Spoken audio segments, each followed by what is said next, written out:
ताज्या बातम्यांसाठी पाहत रहा तिचा सागर न्यूज. अतिक्रमण परवानगी देऊन लायसन देऊन पण ते एसएफसी मॉलची जागा जी आहे त्यात वसंतदादांच्या स्मारकासाठी संस्थानं जागा सोडली. हो स्मारकला जागा सोडल्यानंतर एसएफसी मॉलवाल्यांची जी जागा होती ती खोकीवाल्याच्या पुनर्वसनासाठी दिली. मालकांनी गणेश मार्केट उभा करून दिलं आणि त्या मोबदल्यात महापालिकेने एसएफसी मॉलला जागा दिली. एसएफसी मॉलच्या जागेमध्ये मालक कोण आहे? नुसता सुकुमार फुटबॉल चौगुले एकटा मालक नाही आहे. त्यामध्ये कोण आमदार आहेत, कोण माजी आमदार आहेत, कोण खासदार आहेत, ही सुद्धा 7-12 वरची यादी जर बघितली तर पे पार्किंग अजिबात करू नका. करायला पाहिजे का नाही? आज सुद्धा करायला पाहिजे की नाही करायला अजिबात. मी खास सांगते एसएफसी मेगा मॉलच्या तिथं समोरचं जे पार्किंग आहे ते कोणाच्या ताब्यात आहे ते तेवढे घेऊ नका. कोणीही मूवी बघायला जाताय, मॉलमध्ये जाताय, बिलकुल त्या पार्किंग मध्ये गाडी लावल्यावर 1 रुपया द्यायचा नाही. टू व्हीलरचे पैसे घ्यायचे. आपण विश्रामबागच्या जागेबाबत बोलत होतो. त्या जागेचा 17 वर्षापूर्वीचा निकाल त्या लोकांच्या बाजूने त्यांचे निकाल झालेले आहेत आणि आहे. तर त्यांनी सांगितलं की आम्ही ही काढणारच नाही आहोत. इथे जी चुकीच्या पद्धतीनं आणून बसवून टाकलेली आहे किंवा जिथून अतिक्रमण काढले ती आणून खोकी बसवली ती काढणार आहे म्हणून सांगितलं. लोकांना मोठे वकील आहेत ते लढतायत. त्यांनी हायकोर्टात आता अपील केलंय. सुहास सेठ वकील बहुधा ते काम बघतात. मी त्यांना भेटलोय. त्यांनी हायकोर्टात सुद्धा त्यांची पीआयएल दाखल केली. हे हा सगळा अट्टाहास कोणासाठी? हाच न सुटलेला प्रश्न आहे. यामध्ये वाल्यांच्या बाजूने आम्ही लढलो पण हे कोणासाठी चालला अट्टाहास? हाच कळलेला नाही. अट्टाहास कोणासाठी ही तिरकी आतापर्यंत नाही कळाला. आतापर्यंत मला 100% कळणार हो. पण मग राजकीय नेते आहेत. 100% राजकीय नेते. तो अदृश्य आहे. ती मोठी हस्ती आहे पण तिचं नाव अजून ओपन झालेलं आहे. बरेच जण त्या तपासात आहेत की या पाठीमागं कोण आहे. मात्र आजही त्या गोष्टीचा तपास लागलेला नाही. हे दुर्दैवानं सांगावं लागतंय. महानगरपालिकेतले जे काही टेंडर्स होतात बऱ्यापैकी सगळ्या टेंडर्समध्ये नगरसेवक पार्टनर आहेत आणि बऱ्यापैकी मोठ्या हॉटेलिंगमध्ये मोठ्या डीलरशिपमध्ये तुम्ही कोणाचं नाव घेतलं तर मग ते एखाद दुसऱ्याचं काय बेधडक बोलायला काय लोकांना ओपन आहे ही नावं. ती नावं ऑन बऱ्याच पेपरच बिल्डरांचे असणार. पार्टनर आमदार खासदार आहेतच. काही बिल्डरांनी मोठमोठे पूल बांधले त्यात सुद्धा पार्टनर लोक आहेत. हो की याचा अभ्यास केला पाहिजे याच्या पाठीमागं कोण आहे. कुणाच्या तरी नावावर कोणतरी काम घेतंय. राजकीय वर्ग वापरला जातो. पार्टनर्स आहेत. मला लोकप्रतिनिधींना प्रश्न विचारा असा वाटतो, तुम्ही जनतेच्या डोळ्यात ही गुळफेक नेमकी कशासाठी करते? टेंडर घेणे, काम करणे याच्यासाठी तुम्ही नगरसेवक झाला? अतिक्रमण परवानगी देऊन लायसन देऊन पण ते अतिक्रमण मग ते अचानकच न सांगता कधी काढलं जातं तर कधी कधी एक नोटीस धाडली जाते आणि बसला बसलेला संसार उठवला जातो. हो, हातावरचं पोट असणाऱ्या फेरीवाल्यांच्या बाबतच मी बोलतेय.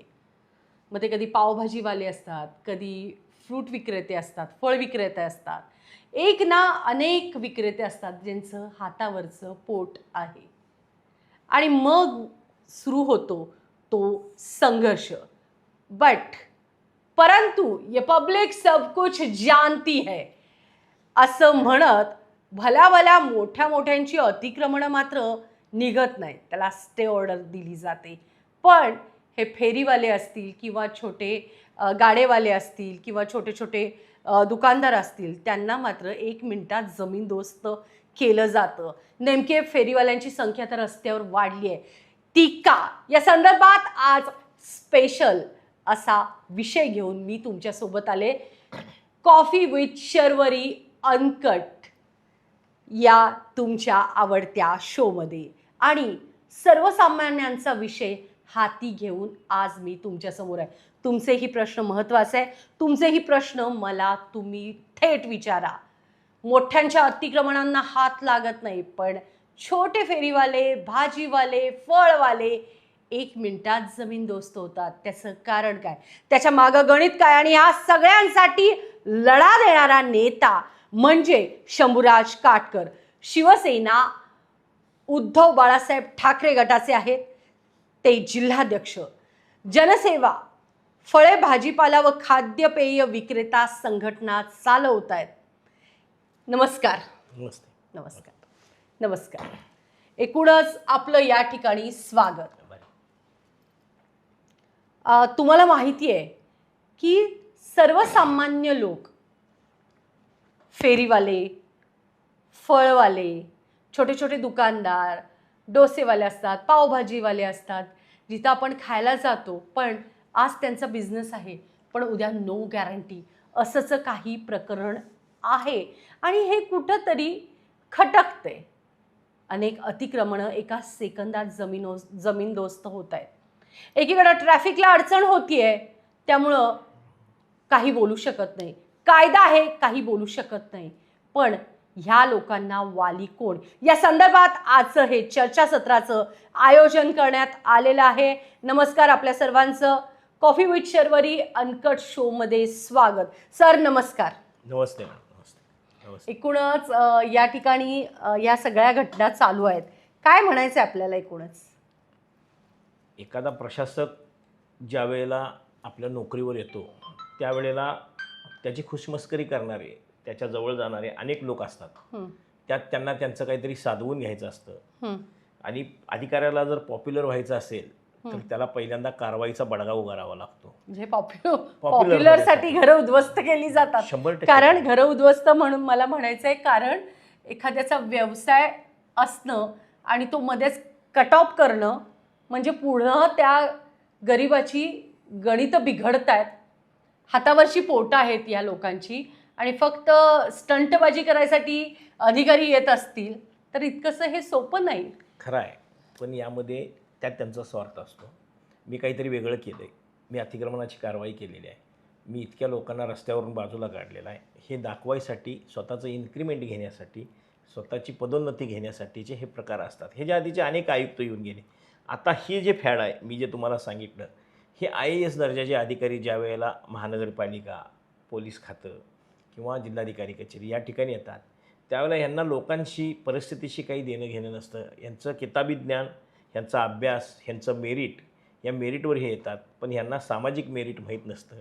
त्या गावचा चेहरा मोहरा काय आहे, त्या गावची अवस्था काय आहे, त्या गावची ठेवण काय आहे, त्या गावचा अर्थगाडा कशावर चालतो ह्याचं कुठलंही देणं घेणं नसतं. किंवा एखाद्या गोष्टीचं आपण कृती करत असताना, एखादी गोष्टी कारवाई करत असताना कायदा आणि व्यवहाराची सांगड घालणं हा जो मूलमंत्र आहे, जो सामाजिक जगाचा आहे, सामाजिक जीवनाचा आहे, लोकांना अन्नाला लावण्याचा आहे, त्या मूलमंत्रापासून ही जमात जी आहे IPS अधिकाऱ्यांची, ही फार दूर गावी त्यांच्या कुठेही नाही. त्यांच्या दृष्टीनं रस्त्याला अडथळा 100% होतो, पण त्यातून ही मार्ग आहे. त्यासाठी सुप्रीम कोर्टानं आणि राज्य सरकारला आदेश देऊन आणि निवडणुकीच्या काळात आदेश देऊन त्यांना फेरीवाला धोरण अवलंबायला लावले. महाराष्ट्र शासनाची इच्छा नसताना सुद्धा सुप्रीम कोर्टाच्या आदेशानुसार फेरीवाला धोरण अवलंबायला लागलं 2014 साली. नेमकं हे राष्ट्रीय फेरीवाला धोरण काय आहे? नेमकं धोरण काय? मुंबई महापालिकेच्या धर्तीवर जे फेरीवाल्यांची नोंदणी, जे फेरीवाल्यांचं जिओ टॅगिंग, मॅडम सगळ्यात महत्त्वाचं काय तर त्या फेरीवाल्यांची नोंदणी महाराष्ट्रात आपण अव्वल आहोत. मुंबईपेक्षा सुद्धा सांगलीमध्ये फेरीवाला धोरणाची अंमलबजावणी आम्ही आमच्या संघटनेच्या माध्यमातून, महापालिकेनं आणि केंद्र शासनानं जी टीम नेमली होती त्यांच्याकडून सर्वे करून घेण्यात आला. अजून अपूर्ण सर्वे ठेवून सुद्धा 3500 लोकांची नोंदणी आपल्या महापालिकेत आहे. जे फेरीवाले आहेत, हातगाडीवाले आहेत, तुमचे भाजी विक्रेते आहेत किंवा स्ट्रीट व्हेंडर आहेत, आपण त्यांना म्हणू. आता कधी जर तुम्ही बघत असाल TVवर, नितीन गडकरींना मुंबईच्या कुठल्या फुटपाथवरची पावभाजी आवडते, कुठल्या फुटपाथवरचा नागपूरच्या वडापाव आवडतो, कुठले पोहे आवडतात, तर्री पोहे कुठल्या फुटपाथवर कुठं चांगलं मिळतंय, किंवा बरेच हिंदी हिरो हिरोईन आहेत जे आता रस्त्यावर स्ट्रीट व्हेंडरची टेस्ट सांगत ॲडव्हर्टाईज करत त्यांचा ब्लॉग चालवत आहेत. खरंच आज हे फेरीवाले रस्त्यावर, आपण जर आपल्या हायस्कूल रोडला गेलो तर 60 आणि 70 रुपयाला जेवण मिळते शाकाहारी. आज शाकाहारी ताट खायला तुम्ही खाजगी हॉटेलमध्ये कुठे आणि एक युवक असेल किंवा एक अख्खं कुटुंब त्या हातगाडीवरती चालतं, मुलांची शिक्षण होतात. एखादा क्रिमिनल किंवा एखादा गुन्हेगार घडत नाही, तो वाचतो आणि तिथलं उदरनिर्वाह होतो. एखादा गुन्हेगार झाला तर त्याला कोण नोकरी देत नाही, कारण तो गुन्हेगार असतो म्हणून. एखादा गुन्हेगार आहे म्हणून तो कोण ड्रायव्हर म्हणून त्याला नोकरीवर ठेवत नाही.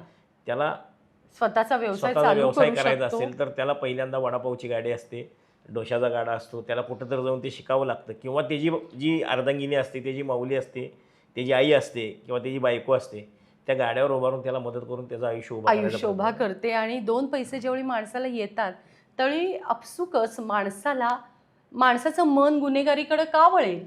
कुठलाच माणूस गुन्हेगार होताना दिसत नाही. वास्तव पिक्चर आपण जर पाहिला तर त्यात संजय दत्त सुद्धा स्ट्रीट व्हेंडर फेरीवाला दाखवला आहे.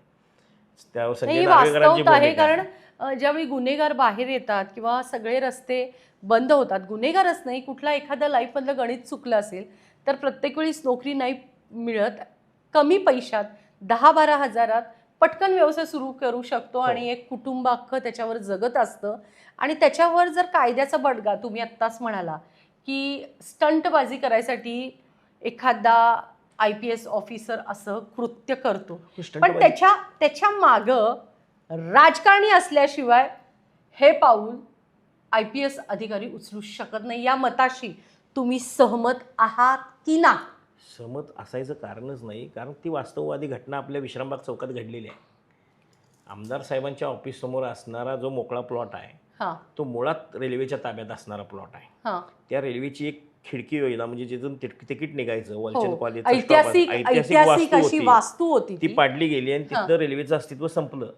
कारण त्या जागेत ती वास्तू असल्यामुळेच रेल्वेचं अस्तित्व त्या जागेतलं होतं. आणि मुळात सांगली संस्थानचे जे यापूर्वी दिलेली जागा आहेत, मग रेल्वे स्टेशनसाठी असेल, पोस्ट ऑफिससाठी असेल, अगदी जुन्या कलेक्टर ऑफिसची जागा सुद्धा मूळ हेतू जर संपला तर ती जागा परत संस्थानला परत द्यायची आहे. त्याच अनुषंगानं सांगलीच्या कोर्टाची जागा आता संस्थांच्या ताब्यात आहे. स्टेशन चौकातली SFC मॉलची जागा जी आहे त्यात वसंतदादांच्या स्मारकासाठी संस्थांनं जागा सोडली. स्मारकला जागा सोडल्यानंतर SFC मॉलवाल्यांची जी जागा होती ती खोकीवाल्याच्या पुनर्वसनासाठी दिली. SFC मॉलच्या मालकांनी गणेश मार्केट उभा करून दिलं आणि त्या मोबदल्यात महापालिकेने SFC मॉलला जागा दिली. SFC मॉलच्या जागेमध्ये मालक कोण आहे? नुसता सुकुमार फुटबॉल चौगुले एकटा मालक नाही आहे.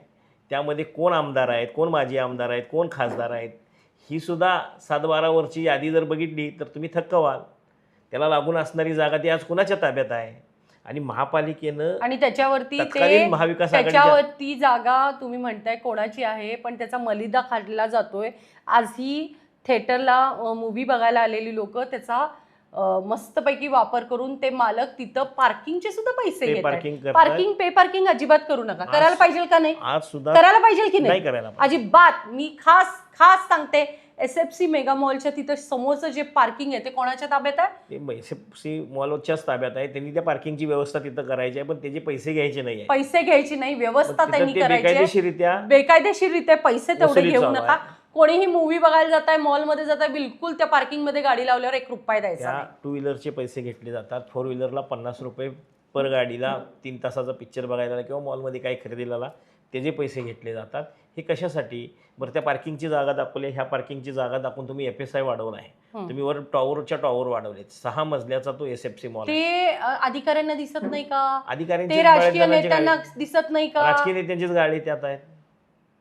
आता हे झालं, ठीक आहे, आपण हा मॉल झाला, सांगलीचं एक काहीतरी देखणं रूप झालं. पण संस्थांना जी जागा द्यायची होती त्यावेळेला दत्तात्रय मेथके नावाच्या आयुक्तांनी तिथं सुद्धा महापालिकेचे बोर्ड लावले. महाविकास आघाडीची सत्ता, लोकल लेवलच्या मोठ्या महाविकास आघाडीची नाही, सांगलीत जी विकास आघाडी तयार झाली होती ज्याचं विमान चिन्ह होतं, त्यावेळेलाही राजेसाहेबांची फसवणूक झाली.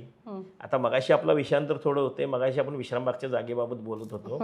त्या जागेचा 17 वर्षापूर्वीचा निकाल त्या लोकांच्या बाजूने लागलेला आहे. त्या जागेमध्ये 2 गुंठ्याची जागा एक पवार नामक व्यक्ती त्यांच्या नावावर आहे किंवा एक तानवडे नामक व्यक्ती त्यांच्या नावावर आहे. पण उरलेली जी जागा आहे त्या बाबतीतली न्यायप्रविष्ट प्रकरणं आहेत आणि निकाल 17 वर्षापूर्वी लागलेले आहेत. त्यांचे जे वकील आहेत त्या वकिलांनाही मी जाऊन भेटून आलो. तर कारवाईच्या दिवशी सकाळी वकिलांनी जाऊन कागदपत्र दाखवली होती. वकिलांनी आयुक्तांना त्यावर अवगत केलं होतं की ही जी खोकी आहेत ह्यांचे निकाल झालेले आहेत आणि हे आहेत. तर त्यांनी सांगितलं की आम्ही ही काढणारच नाही आहोत. इथं जी चुकीच्या पद्धतीनं आणून बसवून टाकलेली आहे किंवा जिथून अतिक्रमण काढले ती आणून खोकी बसवली ती काढणार आहे म्हणून सांगितलं. लोकांना कोण आहेत वकील? ते मोठे वकील आहेत, ते लढतायत. त्यांनी हायकोर्टात आता अपील केलंय.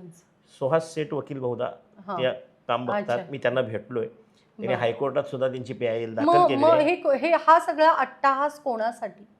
हाच न सुटलेला प्रश्न आहे. यामध्ये तरी पण तुम्ही आता खोलात विषयात आमचे मित्र 100% सांगतो. आमचे मित्र तानाजी सावंत यांचा त्या दिवशी आयुक्तांच्या बरोबर झालेला वाद आपण बघितला असेल. या खोकीवाल्यांच्या बाजूने आम्ही लढलो. पण हे कोणासाठी चालला अट्टाहास? हाच कळलेला नाही. अट्टाहास कोणासाठी ही तिरकी आतापर्यंत नाही कळाला. आतापर्यंत 100% कळणार हो. पण ह्याच जागेत येणारी जागा संस्थांची जी मधल्या रस्त्याची जागा आहे महापालिकेची, ह्याच्या मागे राजकीय नेते आहेत. 100% राजकीय नेते. तो अदृश्य आहे, ती मोठी हस्ती आहे, पण तिचं नाव अजून ओपन झालेलं आहे. बरेच जण त्या तपासात आहेत की या पाठीमागं कोण आहे. मात्र आजही त्या गोष्टीचा तपास लागलेला नाही. हे काही लोकांच्या दृष्टीनं ओपन सिक्रेट आहे, उघड गुपित आहे, ज्याचं नाव कळत नाही आहे. मात्र तिथल्या लोकांचं 50भर लोकांचं आज तुम्ही संसार उठवलेला आहे. तिथं पवार म्हणून चहावाले आहेत, रोज एक 40भर लिटर दूध त्यांचं चहाला तिथं खपत होतं. एक 50 कोल्ड्रिंकच्या बाटल्या जायच्या, तिथं लोक येऊन करायचे, काही पानपट्टे होते. आता तिथं बघा मॅडम, महत्त्वाचं की पोलीस खात्यानं सुद्धा सांगितलं की तिथं गांजा विकला जात होतो. कसं काय सांगू शकता तुम्ही? मग जप्त का झाला नाही? मग ती कारवाई करताना सापडला का नाही? हाकेच्या अंतरावर विश्रामबाग पोलीस स्टेशन आहे, त्याला लागून SFC जिल्हा पोलीस प्रमुखांचं कार्यालय आहे. मग ते तिथल्या दिव्याखाली अंधार होता का? हे नेमकं सांगायचं काय पोलीस प्रशासनाला? गांजा विकला जातो का तर नाही म्हणतायत. विसरास तर सगळीकडे ती जागा जी आहे अतिक्रमणाची, ती आता कशाला उपयोगी येईल? त्याचं काय होईल? तो कुणावरती, म्हणजे त्या जागेचा काय नेमका डाव आहे म्हणून हे सगळं झालं असं वाटतंय तुम्हाला? असंही म्हणू शकतो. राजकीय लोकांना त्यांच्या ऑफिसला जागा नाही म्हणून पार्किंग, मोठे हॉटेल्स झाले तिथं त्यांच्यासाठी पार्किंग, असं सुद्धा असू शकतं. काही बिल्डरांच्याकडे, म्हणजे दुर्दैवानं सांगावं लागतंय, महानगरपालिकेतले जे काही टेंडर्स होतात, बऱ्यापैकी सगळ्या टेंडर्समध्ये नगरसेवक पार्टनर आहेत. आणि बऱ्यापैकी मोठ्या हॉटेलिंगमध्ये, मोठ्या डीलरशिपमध्ये तुम्ही कोणाचं नाव घेतलं तर मग ते एखाद दुसऱ्याचं काय बोलायला लोकांना ओपन आहेत ही नावं. ती नावं बऱ्याच बिल्डरांचे पार्टनर आमदार खासदार आहेतच. काही बिल्डरांनी मोठमोठे पूल बांधले, त्यात सुद्धा पार्टनर लोक आहेत. की याचा अभ्यास केला पाहिजे, याच्या पाठीमागं कोण आहे. कुणाच्या तरी नावावर कोणतरी काम घेतंय, राजकीय वरदहस्त वापरला जातो. आज मला सांगा, सांगली शहरात येणारे सगळे रस्ते बंद आहेत. कर्नाळ रोडला रस्ता बंद आहे, काम चालू आहे. त्यामधला बायपासचा जुना बुधगाव रोड आहे, तिथं उड्डाणपुलाचं काम चालू आहे. माधवनगर रोडपासून तो कोमटा फाटीपर्यंतच्या कॉन्क्रीटच्या रस्त्याचं काम आहे. खानापूर, विटा, तासगाव, पळूस, कडेगाव, वाळवा ह्या भागातल्या लोकांनी येताना यायचं कसं शहरात? वाळवा शिराळावाले पलूस आपल्या सांगलवाडीवरनं येतील, पण ह्या भिलवडी, पलूस, कडेगाववरनं येणाऱ्या लोकांना परत असं बायपासवरनं फिरून परत रस्त्याला यावं लागतं. आता सरांनी सांगितलं, काटकर सरांनी, की अनेक नगरसेवक जे आहेत ते कॉन्ट्रॅक्टर लोकांचे पार्टनर्स आहेत. आमदार खासदार लोक आहेत ते पार्टनर्स आहेत. मला लोकप्रतिनिधींना प्रश्न विचारा असा वाटतो, तुम्ही जनतेच्या डोळ्यात ही धूळफेक नेमकी कशासाठी करता? टेंडर घेणे, काम करणे, ह्याच्यासाठी तुम्ही नगरसेवक झाला? अगदी तिकीट मिळवताना धडपड करून तुम्ही तिकीटं मिळवता, आणि जर तुम्ही कॉन्ट्रॅक्टर बरोबर पार्टनरशिप करून मलिदा खाण्यासाठी महापालिकेत गेला असाल तर हे कितपत योग्य आहे? थेट माझा अशा नगरसेवकांना, सगळ्याच नगरसेवकांना आहे नाही तर अशा नगरसेवकांना माझा थेट सवाल, ह्याच्यासाठीच तुम्हाला नगरसेवक व्हायचं होतं का? महापालिकेतला मलिदा खायचा होता का? टेंडर घेण्यासाठीच तुम्ही नगरपालिकेत गेला आहात का? बऱ्याच ठिकाणी मिरजेत पण काही लोक टेंडर घेत होते, त्यांना जनतेनं जागा दाखवली, काम करायचं, निकृष्ट दर्जाचं आहे म्हणायचं, ते काम परत घ्यायचं, त्यात परत पैसे मिळवायचे. मॅडम, पण हे पैसे जातात जनतेचे. टॅक्स कोण भरतं? घरपट्टी कोण भरतं? पाणीपट्टी कोण भरतं? आपण, जनता. मग हे जनतेच्या पैशाचे चोर आहेत हे सगळे राजकीय लोक. म्हणून दर्शक हो, फार सद्विवेक बुद्धीनं मतदान द्या. बोला तुम्ही. आता आपण फेरीवाल्या धोरणापासून विषय सुरुवात केला, तो ह्या विश्रामबाग नाही, हा महत्त्वाचा विषय झाला, प्रश्नच नाही, महत्त्वाचा आहे. पण आपण ह्या शहरामध्ये 7 दिवसात 25 बाजार भरवतो आपण, सांगली आणि कुपवाड शहरामध्ये. मिरजेची ठेवण वेगळी आहे. मिरजेला लक्ष्मी मार्केट आहे, मिरजेला गाडवे चौकातली मंडई आहे, आणि मिरजेत 2च बाजार भरले जातात, मंगळवारचा आणि शनिवारचा. तसं आपल्या सांगली शहरात सोमवारी 2 बाजार आहेत, मंगळवारी 3 बाजार आहेत सांगली आणि कुपवाडमध्ये, बुधवारी 3 बाजार आहेत, गुरुवारी 1च बाजार आहे. तर आपल्या ऑफिसच्या शेजारी 1च बाजार भरला जातो, जवळजवळ 2 किलोमीटरच्या अंतरात हा भरला जातो. शुक्रवारी आपल्याकडं वारणाली, लक्ष्मी मंदिर आणि पंचशीलनगर असे 3 बाजार आहेत. शनिवारी माधवनगरमध्ये बाजार आहे, मूळ कापडपेठचा बाजार आहे, शनिवारचा दत्त चौकातला, स्फूर्ती चौकातला बाजार आहे 80 फुटीचा. आमच्या ह्या बाजारांचं जर ट्रान्झॅक्शन आपण ऐकलं तर डोक्याला हात लावाल. छोटे छोटे व्यापारी आहेत. आमच्याकडं भाजी सगळ्यात स्वस्त आणि ताजी मिळते. शेतकऱ्यांच्याकडून दिवसभर काढलेली भाजी संध्याकाळच्या बाजारात येते. ती कर्नाटकापासून, कोल्हापूर जिल्ह्यातल्या काही भागातल्यापासून, सांगलीचा हरिपूर असेल, अंकले असेल, धामणी असेल, जुनी धामणी असेल, बुधगाव, माधवनगर, कौलापूर या भागातले जे शेतकरी आहेत, हे शेतकरीसुद्धा ताजा भाजीपाला घेऊन आपल्या शहरात विकतात. आमच्या आठवडा बाजाराची जर गुरुवारच्या बाजाराचा टर्नओव्हर आमच्या एका बाजारात असणाऱ्या 700 ते 750 व्यापाऱ्यांचा काढला, किमान 30 ते 35 लाख रुपयाची उलाढाल ही रोजची ताज्या पैशाची होते, जी अर्थव्यवस्थेला बळकटी देणारी आहे, जी रोजची रोज शेतकऱ्यांच्या मालाला भाव देणारी आहे. आणि मंडई आणि आठवडा बाजार याची तुलना केली जाते. काही पत्रकारांना फार मोठं मंडईचं, आता त्याचं जिवंत उदाहरण आता विषय निघाला आहे म्हणून सांगतो तुम्हाला.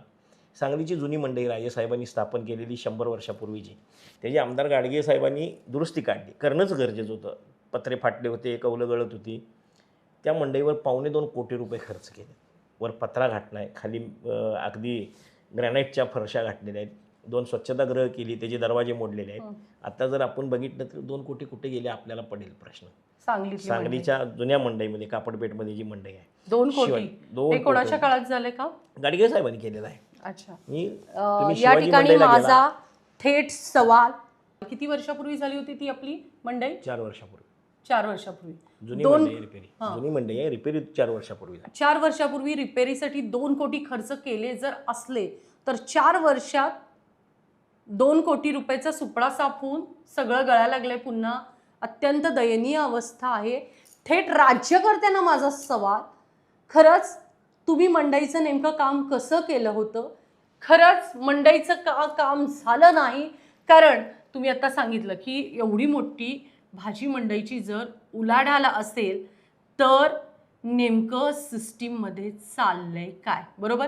भाजी मंडईच्या रिपेरीवर हा खर्च झालेला आहे. नुसत्या रिपेरीवर 2 कोटी उलाढाल नाही आहे. ती भाजी मंडई गोडाऊनच वापरली जाते. त्या भाजी मंडईमध्ये फारशी मोठी उलाढाल होत नाही. पेटेत आहे म्हणूनच काही हॉटेलची व्यावसायिक कुंभोजकरांच्याकडे दही ताक घ्यायला येतात. तेच थोडं कढीपत्ता, लिंबू आणि बटाटा असा काही रोजचा लागणारा पदार्थ आहे तेवढाच. बाकीचे हॉटेलवाले बऱ्यापैकी कांदा, बटाटा, भोपळा हे रोजच्या गोष्टी लागणाऱ्या आहेत त्या मागूनच घेतात. डोअर डिलिव्हरीज आपले लोक देत आहेत. आणि आठवडा बाजार भागाभागात असल्यामुळं लागेल तसा म्हणजे फक्त महापालिकेच्या भाजी मंडईच्या खर्चावरती 4 वर्षात 2 कोटी खर्च झाले आणि आता त्याची अत्यंत दयनीय अवस्था आहे, असं या ठिकाणी काटकर साहेबांचं मत आहे. आता जे आपण रस्त्यावर बघतो, 100 फुटीचं अतिक्रमण झालं, त्यानंतर इकडचं विश्रामबागचं झालं, कॉलेज कॉर्नरवरचं झालं, बऱ्याच ठिकाणी सांगलीत अतिक्रमण झालं.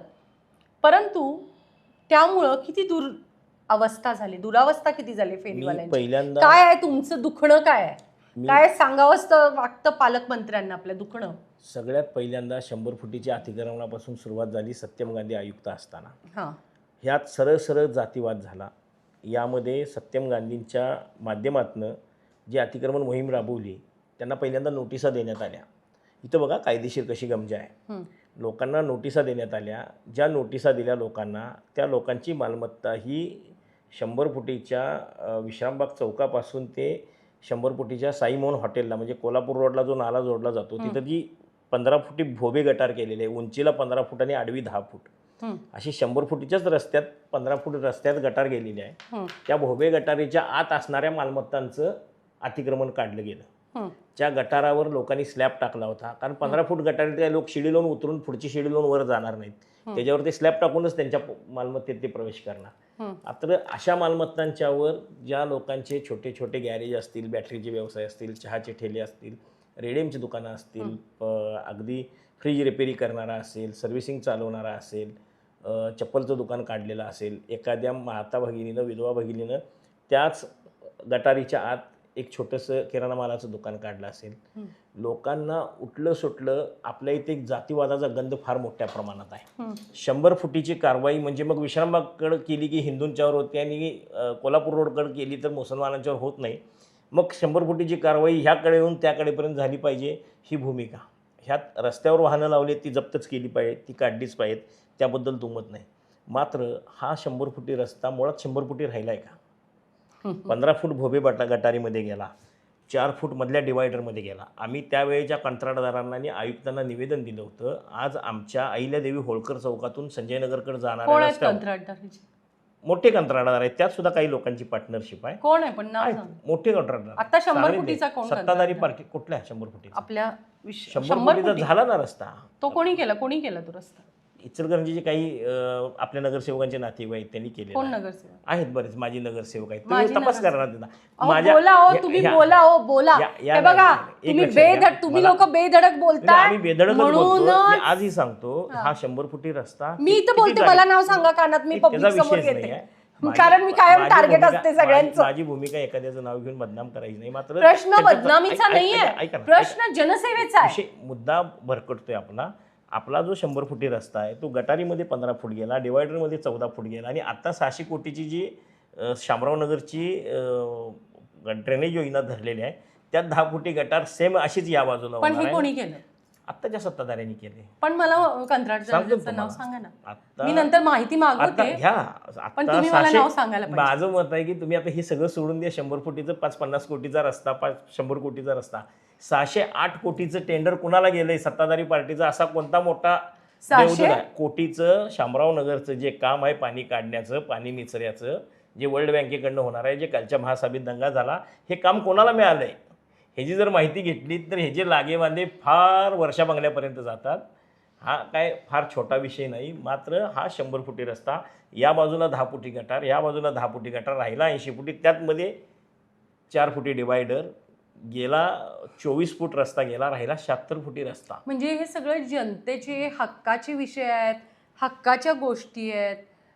जो जनतेचा हक्क आहे ते हे टेंडरवाले कंत्राटदार, हे नगरसेवक, हे राज्यकर्ते मिळून वाटून खाणार.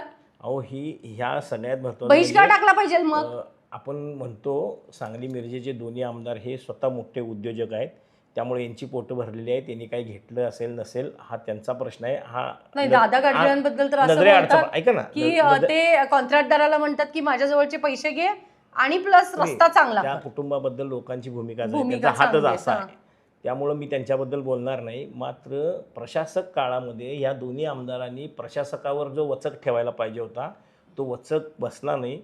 ह्या प्रशासक काळामध्ये जो भ्रष्टाचार झाला आहे त्यात खरं म्हणजे आता दोन्ही आमदारांना इंटरेस्ट नाही असं म्हणायचं का? दोन्ही आमदारांनी लक्ष दिलं नाही. दोन्ही आमदारांनी त्यांचे मोठे व्याप एवढे आहेत की माझं मत आहे की त्यांनी ह्या भानगडीत पडू नये. ह्या राजकारणात काम करणाऱ्या माणसांना तिकीट द्यावेत. आता बऱ्याच ठिकाणी आमदार गाडगीळ पण दिसत नाहीत, आमदार खाडे पण दिसत नाही. कुठल्या विषयावर बोलतायत ते? खून झाला त्या पोराचा, त्या विषयावर कोण बोललं का? काहीच नाही. आम्ही सर्वपक्षीय कृती समितीच्या वतीनं प्रेस कॉन्फरन्स घेतली, तुम्ही त्या प्रेसला होता, कॅन्डल मार्च काढला, याबद्दल बोललंय कोण? कोणीच नाही बोलत. ज्यावेळेला आम्ही बोललो त्यानंतर जयंत पाटील तुम्ही जर होता का, जर तुम्हाला इंटरेस्ट नाही आहे किंवा तुम्हाला वेळ नाही आहे किंवा तुमच्या वयामुळं तुम्हाला इंटरेस्ट आता राजकारणात राहिला नाही आहे, फक्त फोटोबाजीसाठीच आमदारांची, दोन्ही आमदारांची, सांगली आणि मिरज ही पदं आहे का? थेट आमदार गाडगीळ आणि आमदार खाडेंना माझा हा सवाल. आता हे झालं 100 फुटीचं. मग अशी मी सांगत होतो अहिल्यादेवी होळकर चौकापासून संजय नगर चौकापर्यंत डॉक्टर सुधीर गवळी म्हणून डॉक्टर आहे. अच्छा. अहिल्यादेवी होळकर चौकात त्यांना लागून लिगाडे म्हणून एक जुने या फर्निचरचे व्यापारी आहेत, त्यांचा टायरचा व्यवसाय आहे, आणि उत्तम बावडेकर म्हणून एक वाळूचा व्यावसायिक होता. अच्छा. या तिघांनी मिळून उत्तम बावडेकरच्या आणि लिगाडेंच्या डोक्यातून आलेली ही कल्पना त्या डिवायडरला मध्ये त्यांनी झाडी लावली. आणि त्या झाडीसाठीचं आर्थिक जे काही नियोजन होतं ते डॉक्टर सुधीर गवळींनी स्वतःच्या केशातून केलं. अच्छा. ती झाडी आता इतकी चांगली बहरली आहे, पण ती झाडी लावल्यानंतर तिथलाच एक समाजसेवक, आमचा मित्र, आमचा जुना दोस्त, त्यांनी कंपाऊंड आणून मारलं आमदारांच्या ट्रिगार्डचं. आमदार ट्रिगार्ड मोफत देत होते लावलेल्या झाडं गवळीची, पेरणारा लिगाडे, आणणारा उत्तम बावडेकर. आमदार बघताय आहे, आमदारांचंच बघताय, नाव सांगा, बोललं पाहिजे. आजच्या घडीला तो माणूस नगरसेवक आहे, त्यांनी क्रेडिट घ्यायचा प्रयत्न केला. ठीक आहे, असू दे, क्रेडिट घेऊ देत, ट्रिगार्ड लावणं गरजेचं होतं. सगळ्यांना मंदिर बांधले या सगळ्यामध्ये मंदिराच्या बाहेर एकानं झाड पाणी घालतोय एक आणि नाव देतोय एकाच. अहिल्यादेवी होळकरांचा पुतळा मनगोआबांनी उभा केला. सगळं कष्ट मनगोआबा म्हणून आम्ही तो प्लॉट मोकळा केला. त्यावेळेला सुभाष गोयकर, आमचे परसू गोयकर, रमेश खरमाटे, त्या भागात आमचे राहणारे प्रवीण हळब, मराठा आणि धनगर समाजाच्या माध्यमातून त्या सर्कलला लवली सर्कल म्हणलं जायचं. अहिल्यादेवींचं नाव दिलं. नगरसेवक अरुण मोरे आमच्या शिवसेना, मला अभिमान आहे. लतीफ पूर्णे महापौर असताना तो ठराव केला आणि आम्ही त्या बोर्डाचं ओपनिंग केलं. आज पुतळा मनगोआबांनी उभा केला आणि क्रेडिट खाणारे वेगळेच होते. हे सर्रास अगदी चालतं, अगदी अगदी हे सर्रास चालतं. पुष्पवृष्टी आणि हे ते हा अगदी विमानात हेलिकॉप्टरमधनं झाली. अहिल्यादेवींच्या पुतळ्यावर होणं गरजेचंच आहे, पण ती पुतळा झाला हे चांगलं काम करे झालं, मुरगावर अंडा पण खाय फकीर. म्हणतात ना काम त्याचं करे मुरगा. श्रेय घेणारे काम करे मुरगावर अंडा खाय फकीर अशी फकीरांची संख्या वाढलेली आहे. आणि ह्याच्या पलीकडे जाऊन आपण जरा आता आमच्या हे फेरीवाला दाबून धोरणावर करायचं येऊया. असते, हा? आता आमच्या जरा फेरीवाला धोरणावर जाऊया. हा. तर आपण 3,500 लोकांची नोंदणी या फेरीवाला धोरणामध्ये केलेली आहे. सन्माननीय आत्ताचे उपमुख्यमंत्री आणि तत्कालीन नगरविकास मंत्री एकनाथ शिंदे सांगलीच्या दौऱ्यावर आले होते. माझा आणि आयुक्त कापडणीसांचं ह्याच नोंदणीवरनं वाद चालू होता. माझा मोर्चा झाला, मोर्चाचं उपोषणात रूपांतर झालं आणि शंभूराजे देसाई त्यावेळेला गृहराज्यमंत्री होते, त्यांनी येऊन बैठक घेऊन तो विषय मार्गी लावला आणि माझं उपोषण सोडवलं. ही वास्तविकता असताना अर्धवट राहिलेला सर्वे अजून 1500 ते 1600 लोकांची नोंदणी राहिलेली आहे. आम्ही आता ह्यामधून निवडणूक झाली, सगळे एकीकडं, सगळ्या पक्षातले भाजीवाल्यांचे नेते, फळवाल्यांचे नेते, फळ व्यापारी, होलसेलर, रिटेलर सगळे एका बाजूला आणि शंभूराज काटकर एका बाजूला. त्यात स्वाती शिंदेताईंची एक सीट आम्ही बिनविरोध करून दिली, त्यांचा आम्हाला सपोर्ट राहिला. आणि उरलेल्या 7 पैकी 6 सीटा शंभूराज काटकरच्या निवडून आलेत. 1 सीट मैनुद्दीन बागवानांची मिरजेतनी निवडून आलेली आहे आणि 1 सीट आम्ही स्वाती शिंदेची बिनविरोध करून घेतल्याची 8 सीटांच्या पैकी 6 सीटा निवडून आल्याने एक अपंग जागा जोरावर फेरीवाल्या फेरीवाला धोरणावर आणि त्यांच्या फेरीवाल्या फेरीच्या जोरावर धोरणावरती त्या धोरणाची समिती म्हणजे आहे. हा विजय आमचा आहे, फेरीवाल्यांचा. आमच्या फेरीवाल्यांचा आहे. ह्या हातगाडीवाल्यांनी, ह्या भाजीवाल्यांनी मतदान केलं आणि त्यांचं पुनर्विकास करायचा, त्यांचं ठिकठिकाणी नियोजन करायचं. फेरीवाला धोरण हेच आहे, फेरीवाल्यांना रस्त्यातनं हटवत असताना त्याची पर्यायी व्यवस्था करायची आहे. त्याचं लायसन आहे का बघायचं आहे, तो अधिकृत आहे का बघायचा आहे, तो अधिकृत असताना तो ह्या शहराचा, या भारताचा नागरिक आहे का बघायचा आहे, या राज्याचा नागरिक आहे का बघायचा आहे, परराज्यातून आला असेल तर 15 वर्षापूर्वीपासून तो व्यवसाय करतोय का हे बघायचं आहे. ह्या सगळ्या धोरणातल्या सगळ्या अंमलबजावणी करत आम्ही शहरामध्ये जागा फिरून महापालिकेचे उपायुक्त, आमची फेरीवाला समितीचे सदस्य, संघटना म्हणून आम्ही काही लोक, अशा लोकांनी शहरातल्या फिरून जागा काढल्या. सपशेल तुम्हाला असं म्हणायचं की फेरीवाल्यांवर आता सध्या अन्याय होतो? 100% होतोय. प्रशासन त्यांना पाहिजे तेव्हा आमचा वापर करून घेतं. जसा की वापर लॉकडाऊनमध्ये आम्ही जी सोय दिली, महाराष्ट्रात सांगली अव्वल आहे. 140 गाड्याच्या माध्यमातून आपण लोकांना होम डिलिव्हरी भाजीपाला देत होतो, फळभाजीपाला देत होतो, फळं देत होतो. ही सगळी सोय आम्ही केलेली. ही आपत्तीच्या परिस्थितीमध्ये आम्ही लोकांना देत असलेली सेवा, ही सेवा दुर्लक्षित करून आमच्या काही लोकांच्या चुका आहेत. आम्ही असं म्हणत नाही की आमचे लोक शहाणे आहेत, आमच्या लोकांच्या काही चुका आहेत. काही ठिकाणी कचरा टाकतात, काही ठिकाणी दंगा करतात, काही ठिकाणी भांडण होतात, शिवीगाळ होते. त्यावर आम्ही निर्बंध आणू शकतो. ह्या दुरुस्त होणाऱ्या गोष्टी आहेत, पण ह्या दुरुस्तच होणार नाहीत म्हणून त्यांना उचलून कुठंतरी टाकायचं आणि त्यांच्यावर अन्याय करायचा. आज 100 फुटीची जी भाजी मंडई आहे, लॉकडाऊनमध्ये फळ मार्केटमध्ये गर्दी व्हायला लागली. आंब्याचा सीझन चालू झाला आणि भाजीपाल्याला ठेवायला जागा राहीना, म्हणून महापालिकेच्या आयुक्तांनी आम्ही बसून मार्ग काढला. आमच्याकडे जे शेतकरी येत आहेत, आमच्याकडे जे विक्रेते आहेत, त्यातले आम्ही होलसेलर तयार केले आणि शाहू महाराजांच्या मार्गावर, म्हणजे आपलं आता साईमोन हॉटेलच्या समोर, पहाटे 3 ते सकाळी 9:30पर्यंत आमची विक्रेते होलसेल माल भाजीपाला लोकांना पुरवायचे. हे न्यायला कोण येत होतं तिथं? विधवा बायका, ज्यांना 4-5 किलो फिरून गल्लीत विकतायत डोक्यावर पाठी घेऊन, ज्या हातगाडा ढकलत फिरतायत. तुम्ही बघताय जाताना गाडीवर इकडं तिकडं हातगाडा ढकलत एखादी विधवाबाई जात असते, एखादी डोक्यावर बुट्टी घेऊन भाजीच्या पेंड्या ठेवून थोडी गवारी थोडी भेंडी अशी घेऊन फिरून विकत असते. अशा लोकांना आम्ही, त्यांचं कुटुंब चालतं, त्यांचं शिक्षण नसतं किंवा त्यांच्याकडं भले मोठी भांडवल नसतात, अधिकाऱ्यांना आणि मागणं सूत्र हलवणाऱ्या कटपुतलीसारख्या अधिकाऱ्यांना नाचवणाऱ्या राज्यकर्त्यांना मला म्हणायचं आहे की ह्यांची सगळ्यांची हातावरची बोट आहे, ती मोडली. आता 100 फुटीचा तो बाजारात गेली 15 दिवस झालं उठवलाय. आम्ही ठिकठिकाणी तक्रार आहे, कोणाची तक्रार आहे माहित नाही. मग त्याचं काय लिगली तुम्ही माहितीच्या अधिकाऱ्याखाली सांगतो ना, गेल्या 7 वर्षापूर्वी ती बसवलेली व्यवस्था ह्याच लोकांनी. आता हे जे निम्मे अधिकारी ते होते ते बसवताना, आता जे अतिरिक्त आयुक्त आहेत रोकडे ते होते ते बसवताना, राहुल रोकडे, आम्ही त्यांना त्यासाठी पर्यायी व्यवस्था दिली, पर्यायी जागा दिली. परत फेरीवाला धोरणात धरलेले आहे. तुम्हाला डोक्याला हात लावाल, सांगली संस्थांना आक्षेप घेतलाय 25 जागांच्यावर. ज्या जागा सांगली संस्थांच्या आहेत त्या महापालिकेनं आपल्या म्हणून आमच्या फेरीवाला धोरणामध्ये धरलेल्या आहेत. ही महापालिकेच्या अधिकाऱ्यांना, मालमत्ता विभागाच्या अधिकाऱ्यांना, आयुक्तांना, उपायुक्तांना आणि हे आमचं दीनदयाल अभियान जे चालवतात, ह्या उपायुक्तांना माहीतच नाही आपल्या जागा कुठं आहेत. कोणाच्याही जागेवर काहीही लावतायत, कोणाच्याही जागेवर काहीही सांगतायत, यांच्या मनात येतंय ते करतायत. आता त्यांनी जाहिरात काढली होती ह्या फेरीवाला समितीच्या तक्रार निवारणासाठी. तक्रार निवारण समितीची एक जाहिरात काढली होती. त्यामध्ये त्यांनी निवृत्त न्यायाधीश किंवा IAS दर्जाचा अधिकारी ह्यांचे फॉर्म मागायसाठी जाहिरात काढली. पुढारीला जाहिरात आली, त्यावर 10-15 हजार रुपये खर्च केला आहे. त्यात तो व्यापारी असावा, व्यापारी घटकातला असावा. आमच्या काही व्यापाऱ्यांनी त्यात अर्ज केले, त्यात तो ग्रॅज्युएट असावा, मान्य आहे. त्यात काही ग्रॅज्युएट नाहीत म्हणून लोकांचे अर्ज उडवले. त्यात तुम्ही IAS आणि IPS नाही म्हणून जाहिरात काढली. कोण IPS अधिकारी कुठला तक्रार निवारण समितीत येईल का हो जाहिरात देऊन? की किती मूर्खपणाचा बाजार आहे. म्हणजे याला कोणी वालीच नाही. मुळात फेरीवाला धोरण महापालिकेच्या ज्या अधिकाऱ्यांच्यावर जबाबदारी आहे त्यांना कळलेलंच नाही आहे. सांगलीला कोण वाली आहे असं वाटतं? सांगलीला वाली नाही, महाराष्ट्राच्या फेरीवाला धोरणाला वाली नाही आहे. महाराष्ट्रातल्या फेरीवाल्यांना वाली नाही. फेरीवालाच नाही, सगळ्याच प्रश्नावर म्हणतात. सगळ्याच प्रश्न सांगलीच्या राजकारणाच्या पटलावर अनेक पक्षात गर्दी झालेली आहे, पण प्रॉपर एखाद्या गोष्टीची जबाबदारी उचलणारा सांगलीतला नेता कोण? प्रॉपर या सगळ्यांची जबाबदारी उचलणारा थेट नेता दर्शक हो, तुम्हाला मला प्रश्न विचारावा असं वाटतो. जो सांगलीत असो मिरजेत असो, प्रॉपर जबाबदारी उचलणारा नेता कोण? मी सोबत आहे, मी सोबत असेन, मी मागं असेन अशी आश्वासनं देणारा आमदार तुमच्या सोबत आहे का? का तुम्हाला अडचणीत टाकून उडून गेला?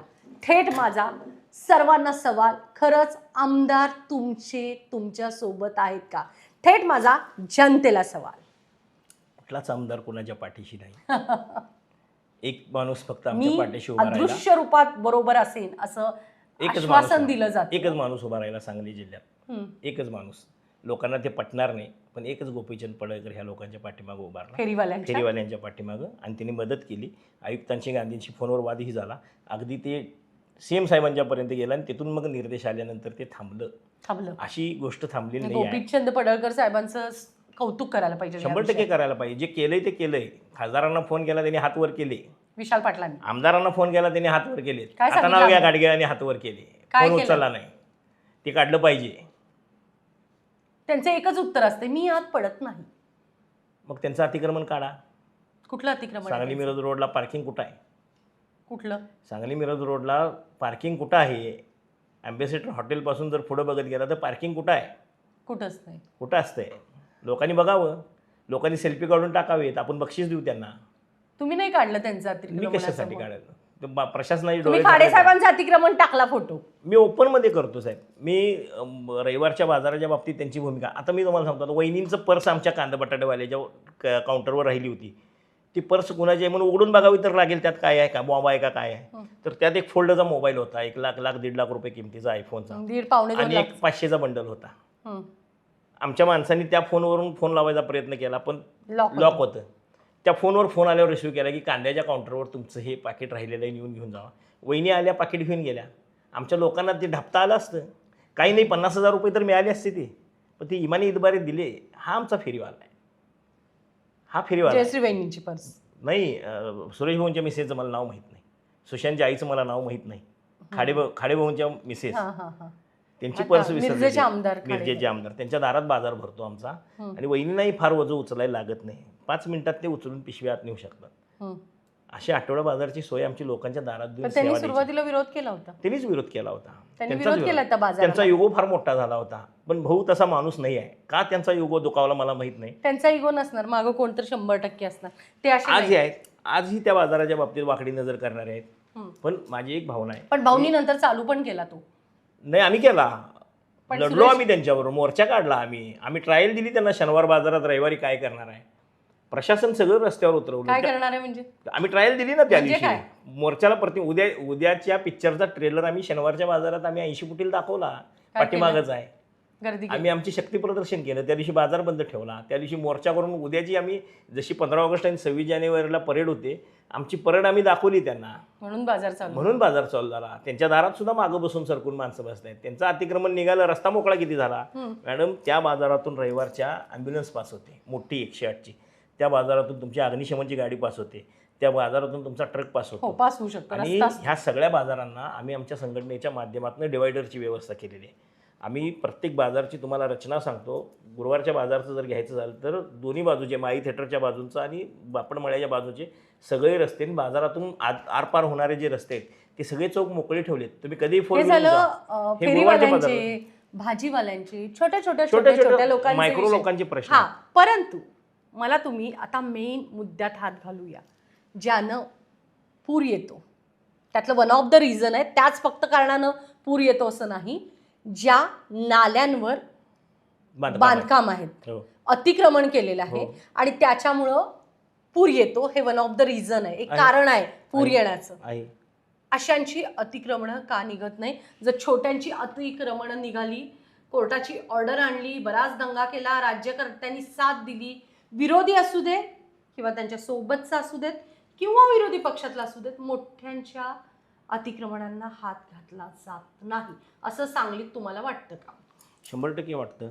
कुठली कुठली अतिक्रमणं आहेत अशी? नाल्यांच्या गटरी तुमच्या नजरेत कुठली कुठली अतिक्रमण आहेत की नाही तुम्ही- हे राज्यकर्ते राजकारण्यांच्या जीवावर अतिक्रमण ठेवतायत? तुम्ही आणि खास ह्याच्यासाठी पक्षात पण काही काही गेले. तुम्ही चैत्रबन नाला जर बघितला, कुठं? चैत्रबन नाला जो कुपवाड फाट्याचा नाला आहे, जिथून ओव्हरफ्लो व्हायचा, आमचा प्रत्येक वर्षी लोकांच्या घरात पाणी यायचं. कुठं आहे तो? कुपवाड कुपवाड फाट्याला. नवीन उड्डाण पुलावून गाडगेबाबा उड्डाण पुलावून खाली उतरल्यानंतर जे उजव्या हाताचा जो नाला आहे तो जवळजवळ सावळीपासून येणारा नाला आहे. त्या नाल्याची जर बांधकामाची हे बघितली, स्पीड बघितलं, तर अनेक वर्ष आमच्या घरात पाणी घुसले. लोकांना दसरा दिवाळीत आम्ही कोणाची चूक आहे? प्रशासनाची चूक आहे, वेळेत प्रशासनाची. मी बांधलेलं तुम्हाला नाही. प्रश्न काय मी विचारला? सांगतो ना तुम्हाला, मी त्या नाल्याचंच का तुम्हाला उदाहरण दिलं तर बांधीव नाला हा काढला कशासाठी, तर बफर झोनमध्ये नाल्याच्या 15 मीटर उजव्या बाजूला आणि 15 मीटर डाव्या बाजूला बांधकाम करता येत नाही. मात्र बांधीव नाल्याच्या उजव्या आणि डाव्या बाजूला बांधकाम करता येतं.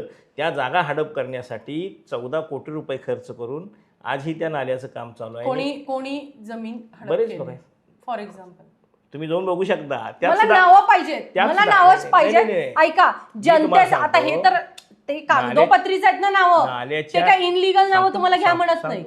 त्या मालमत्तावर काही लोकांना उभं करून त्यांनी पार्टनरशिप केलेली आहे, त्यामुळे ती कागदावर नावं तुम्ही नाव घेऊ नका, अशा ह्याच्यात बोला म्हणजे मतदारांना तर कळू दे. आहेतच ना, लोकप्रतिनिधीच आहेत त्या. काय सावळीचे? बरेच हो, माझे खासदार सगळे बरेच जण, माझे खासदार बरेच जण आहेत. आणि कोण? बरेच जण आहेत. तुम्ही त्या नाल्याच्या शेजारून बघत गेला तर तुम्हाला दिसतील की झेंडे लागलेले दिसतील घरावर त्या पक्षाचे. असं आहेत ना, बरेच लोक सापडतील. आमदारांच्या नावानं असणारं गार्डन गायब झालंय त्या परिसरातलं. ते कोणी केलं? एका माणसानं केलं. सगळ्यांची नाव आहे, ते पण पक्षाच्याच माणसानं केलं. बोर्ड लागला, 1.5 वर्ष बोर्ड होता, आमदार सुधीर दादा गाडगे चिल्ड्रन पार्क म्हणून. तो बोर्डच गायब आहे शिंदेमळ्यातला. असं बरंच आहे. ते पक्ष बदलला म्हणून ते चेंज झाले असतील. त्या पक्षातच आहेत ते काही पक्षात आहेत ते. हळूच बोर्ड लावून नंतर गायब केला. आज तुम्हाला सांगतो, हा चैत्रबन नाला फुटून जो गांधी कॉलनी, टीके पाटील कॉलनी, लक्ष्मी मंदिर, मंगळवार बाजार, Jawahar housing society, Nehru Nagar, Gajanan colony या लोकांच्या घरात जे पाणी घुसत होतं, आता ते चैत्रबन नाला फोडा आलाय. आता तो पाणी आरवाडे पार्कमध्ये, स्नेहदर्पणमध्ये, त्या रेल्वे पुलाखाली आणि कालांतरानं मीरा हाऊसिंग आणि मीरा हाऊसिंगच्या जवळ असणारी भीमनगर, झोपडपट्टी, गोकुळनगर, मीरा हाऊसिंग सोसायटी आणि त्या पुलाला ऑडी पूल म्हटलं जातं. वेगवेगळ्या पायपा अशा एकसारख्या दिसतात, लांबनं ऑडीचं सिम्बॉल असल्याकडे.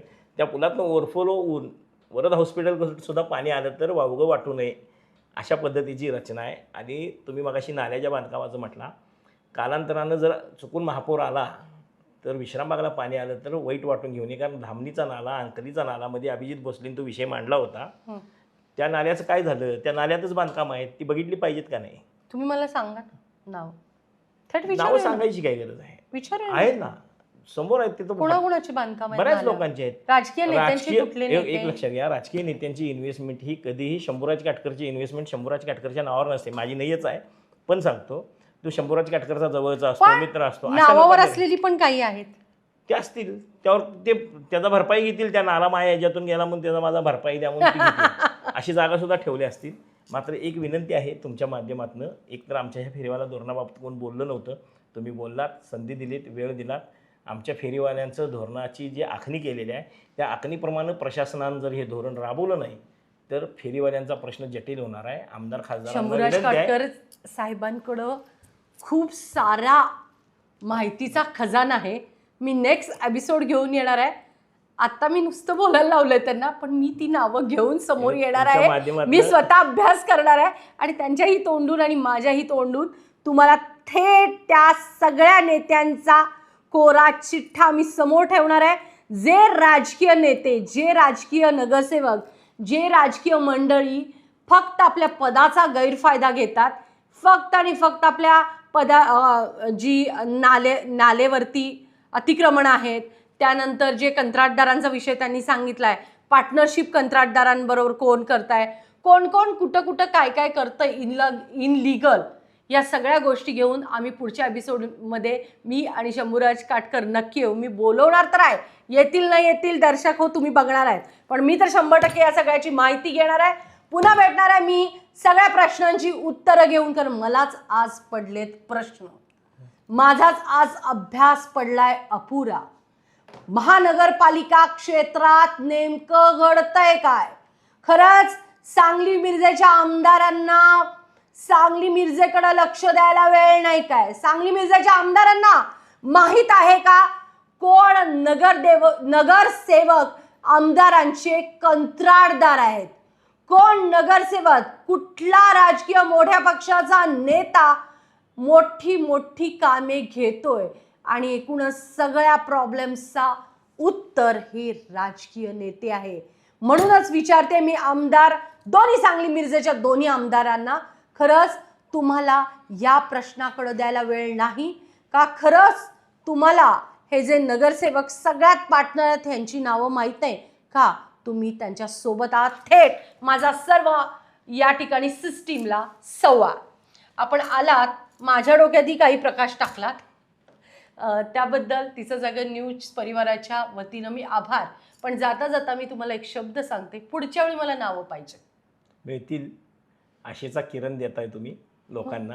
आपण त्यात तुम्ही बोलणार आहे की नाही? त्यांची निराशा करणार नाही, कागदासहित येतो.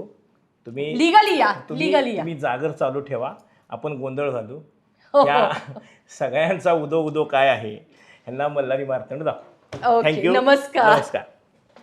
अशाच प्रकारचे व्हिडिओ पाहायला विसरू नका कॉफी विथ शर्वरी अनकट शोमध्ये. आणि हा शो पाहायचा आहे तुम्हाला तिचा जागर न्यूज या तुमच्या हक्काच्या यूट्यूबवर. नमस्कार.